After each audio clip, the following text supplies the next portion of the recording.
پیارے طلباء، آج میں آپ کے سامنے آپ کی درسی کتاب نمائے اردو درجہ دہم کی کتاب سے ایک خوبصورت سبق جس کا نام مخلوط زبان ہے، یہ مولوی عبدالحق نے لکھا ہے۔ میں اشرف حسین، معلم اردو ہائی اسکول پرمسیا، آپ کے سامنے اس سبق کو پڑھنے جا رہا ہوں۔ اس سے پہلے کہ میں سبق پڑھوں، ضروری ہے کہ میں مولوی عبدالحق صاحب کے بارے میں کچھ آپ سے گفتگو کروں اور ان کے بارے میں بہت کچھ آپ کو معلومات فراہم کروں۔ اصل نام عبدالحق، زمانے میں شہرت پائی مولوی عبدالحق سے۔ آپ کی پیدائش 20 اپریل 1870 عیسوی میں ہاپوڑ جو اتر پردیش میں یہاں ہوئی، اور تعلیم آپ نے علی گڑھ یونیورسٹی سے BA کیا 1894 عیسوی میں۔ اس کے بعد ملازمت کیا، درس و تدریس کا کام انجام دیا، اور اس سلسلے میں پنجاب اور حیدرآباد بھی گئے۔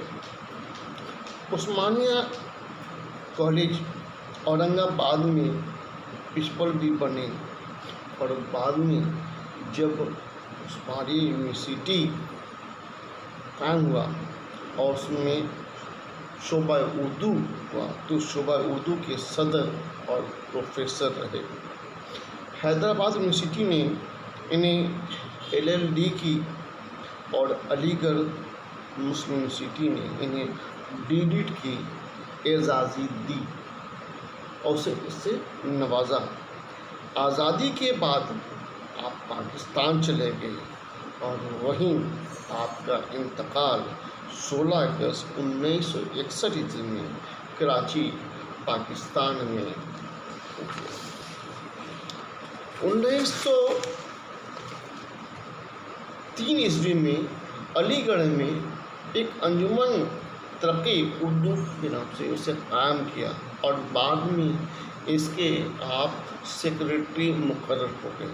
زندگی بھر اس ادارے کی ترقی اور کامیابی کے لیے جی جان سے کوشش کرتے رہے۔ ان کی کوششوں سے ریاست حیدرآباد میں اردو ذریعہ تعلیم قرار پائی۔ یہاں پر ایک بات کو پھر سے غور کیجیے گا کہ ان کی کوششوں سے ہی حیدرآباد ریاست میں اردو ذریعہ تعلیم قرار پائی، وہاں آج بھی اردو ذریعہ تعلیم ہے۔ مولوی صاحب کا سب سے بڑا کارنامہ یہ ہے کہ انہوں نے ہمارے قدیم ادبی سرمایہ کو برباد ہونے سے بچا لیا۔ انہوں نے بڑی تجدید اور جستجو کے بعد بہت سی پرانی قلمی کتابوں کا پتہ چلایا اور انہیں مرتب کر کے مقدمات و حواشی کے ساتھ سے شائع کیا۔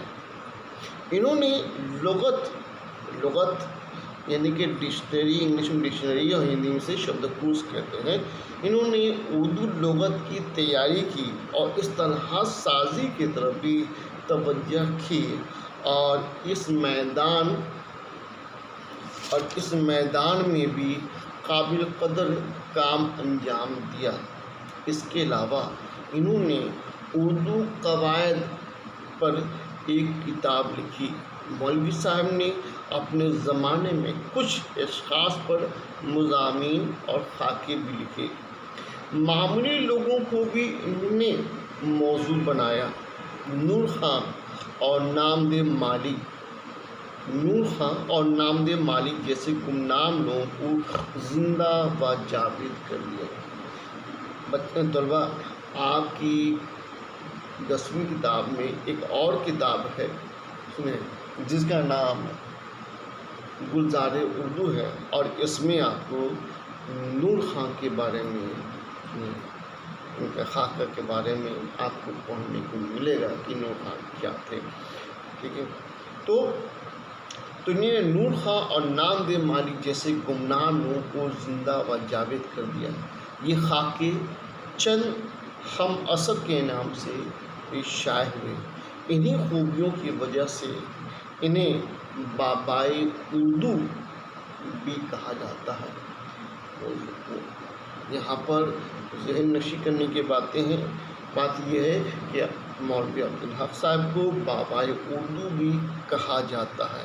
ان کا نام تاریخ میں سنہرے الفاظ میں لکھا جائے گا۔ آپ ایک کامیاب محقق، بے لاگ نقاد، اچھے ادیب اور بے مثل خاکہ نگار ہیں۔ ان کی تحریروں میں حالی کا سب سے زیادہ اثر ہے۔ ان کی تحریروں میں حالی کا سب سے زیادہ اثر ہے۔ بول چال کی زبان جو ہے وہ سادہ ہے اور خلوص جذبات کا بے لاگ اظہار کرتے ہیں۔ ہر بات خوب سوچ سمجھ کر لکھتے ہیں۔ عبارت میں الجھاؤ نہیں رکھتے ہیں۔ مشکل زبان کو لکھنے والوں کو وہ اردو کا دشمن کہتے ہیں۔ اور کیجیے گا یہاں پر کیا لکھتے ہیں کہ مشکل زبان کو لکھنے والوں کو وہ اردو کا دشمن کہتے ہیں اور آسان زبان میں لکھنے پر زور دیتے ہیں۔ اس لیے ان کی زبان اور بیان بھی ان کی بہت ہی آسان ہے۔ اب میں آپ کی کتاب میں جو مضمون ہے مخلوط الزبان ہے، اس کے بارے میں میں تھوڑا سا یہاں گفتگو کرتا ہوں۔ مولوی عبدالحق نے اپنے مضمون مخلوط الزبان میں اردو زبان کے بارے میں گفتگو کی ہے۔ انہوں نے مختلف مثالوں کے ذریعہ زبانوں کی اختلاط کو خوبی قرار دیا ہے اور بہت ہی معروضی انداز میں، معروضی یعنی کہ آبجیکٹیو انداز میں یہ بات سمجھائی ہے کہ دو زبانوں کا اختلاط کس طرح ہوگا، ملاؤ کس طرح ہوگا، کس طرح ایک زبان کے اسماء اور اسم کی جمع اسماء اور افعال فعل کی جمع افعال دوسری زبان میں جذب ہو کر شعر و شکر ہو گئے۔ کچھ لوگ اردو کو مخلوط زبان ہونے پر اعتراض کرتے ہیں۔ اسی اعتراض کا جواب دیتے ہوئے عبدالحق صاحب نے دلائل کے ساتھ ثابت کیا ہے کہ اردو کا مخلوط زبان ہونا اس کا عیب نہیں بلکہ ایک ہنر ہے۔ اس سے زبان کا حسن دوبالا ہو جاتا ہے۔ ویسے ہی دنیا کی ہر زبان میں کسی نہ کسی زبان کے لفظ شامل ہوتے رہے ہیں۔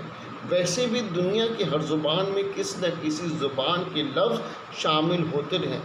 یہاں تک کہ جو زبانیں مقدس سمجھی جاتی ہیں ان میں بھی ایسے الفاظ ملتے ہیں، اور یہ بھی اصول ہے کہ جب غیر زبان کے لفظ کسی زبان میں داخل ہوتے ہیں تو وہ صرف ونحو کو ہاتھ نہیں لگاتے۔ یہی صورت اس مخلوط زبان میں اردو میں پیش آئی ہے۔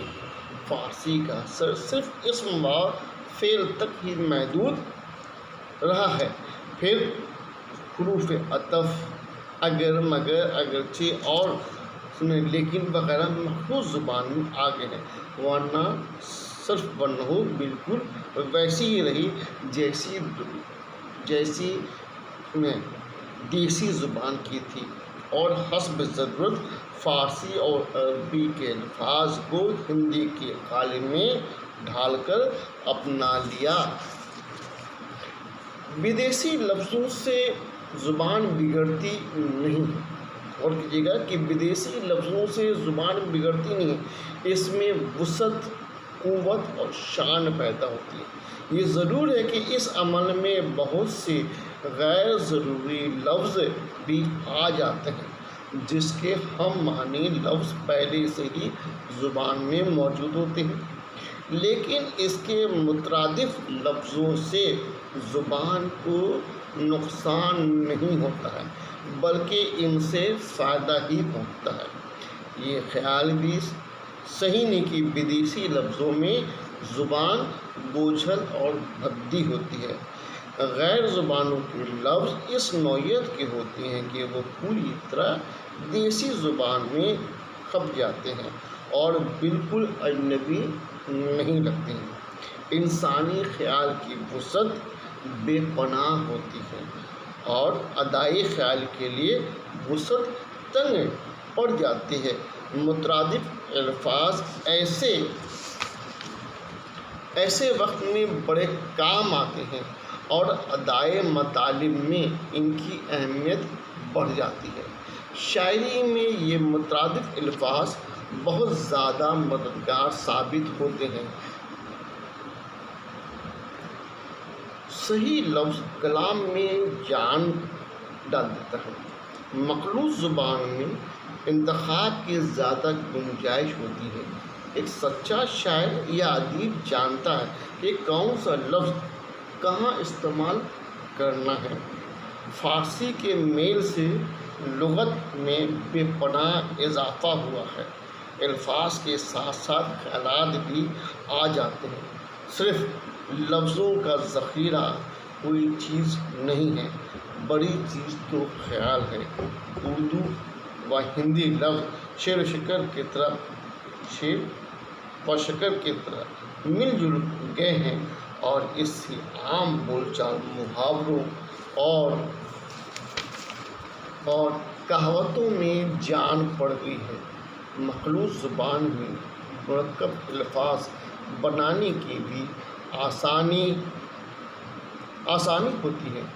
غرض کہ مولوی صاحب نے اپنے سادہ سلیس اور رواں دواں انداز میں اردو زبان سے مثالیں دی ہیں کہ کس طرح اردو والوں نے عربی اور فارسی کھڑی بولی ہندی سے مل جل کر ایک لفظ بن کر اردو نثر و نظم کو وہ فوقیت دی ہے جس کا شکریہ ادا نہیں کیا جا سکتا ہے۔